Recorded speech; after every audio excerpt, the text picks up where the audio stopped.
Dans cette vidéo, nous allons parler de la division euclidienne.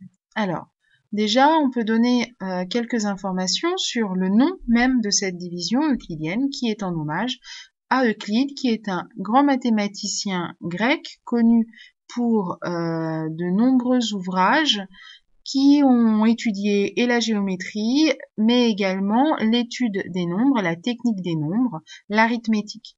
Alors, ce mathématicien a vécu pendant la Grèce antique, environ 300 ans avant Jésus-Christ. Alors, c'est pas lui, évidemment, qui a décidé d'appeler la division que nous allons voir la division euclidienne, mais comme il a beaucoup travaillé sur la technique des nombres et notamment sur les diviseurs, c'est un groupe de mathématiciens français du début du XXe siècle qui s'est formé dans les années 1935-1940. Groupe qui s'était appelé Bourbaki et qui a écrit de nombreux traités mathématiques et dans ces traités a appelé la division que nous allons voir aujourd'hui division euclidienne. Alors dans cette division, en fait, on se demande combien de fois on va avoir le nombre 32 dans 853, mais combien de fois en nombre entier on va avoir 32 dans 853. Alors dans cette division, 853 c'est ce qu'on va appeler le dividende et 32 c'est ce qu'on va appeler le diviseur. Alors pour ce qui est de la technique, on va donc, puisque j'ai deux chiffres dans mon diviseur, me contenter de regarder le nombre formé par les deux premiers chiffres de dividende, ici 85. Et je vais me poser la question, combien de fois 32 dans 85 ?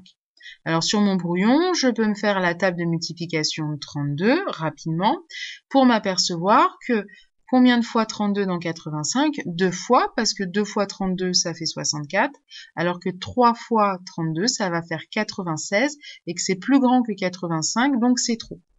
Donc j'ai 2 fois entier 32 dans 85, sauf que je l'ai pas exactement, donc il y a une différence entre 2 fois 32 et 85. Cette différence, c'est la soustraction 85 moins 64 et ça fait 21.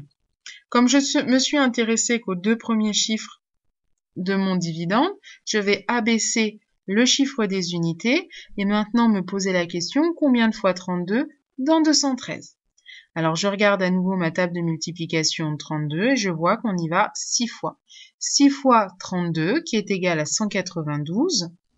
Alors, j'ai pas exactement 213, donc je vais encore regarder combien il reste et quelle est la différence entre 192 et 213 et je vois que la différence, elle est de 21. Donc, dans 853, je vais avoir 26 fois 32 exactement, mais je n'arrive pas jusqu'à 853 puisque c'est égal 26 fois 32 à 832. Et donc, pour aller jusqu'à 853, il me manque 21. Et donc, voilà à quoi correspond ce nombre dans la division euclidienne. Alors, le résultat de la division euclidienne, c'est ce qu'on va appeler un quotient. Mais ici, comme dans la division euclidienne, on s'intéresse au nombre entier, on va préciser que c'est un quotient entier. Et puis, le nombre, justement, qui nous manquait pour aller jusqu'au dividende, c'est ce qu'on va appeler le reste. Alors, à partir de cette division posée, je vais pouvoir écrire l'égalité suivante. Dividende, c'est égal au diviseur multiplié par le quotient entier, plus le reste, avec le reste qui est forcément un nombre strictement plus petit que le diviseur. Ici, dans notre exemple, on va pouvoir écrire que 853, c'est égal à 32 fois 26 plus 21. Et on remarque qu'en effet, 21 est bien un nombre strictement plus petit que 32. Donc, ce qu'il y a à retenir dans cette division euclidienne, c'est que le résultat de cette division euclidienne, c'est forcément un nombre entier. On s'arrête au nombre entier, ce qu'on va appeler le quotient entier.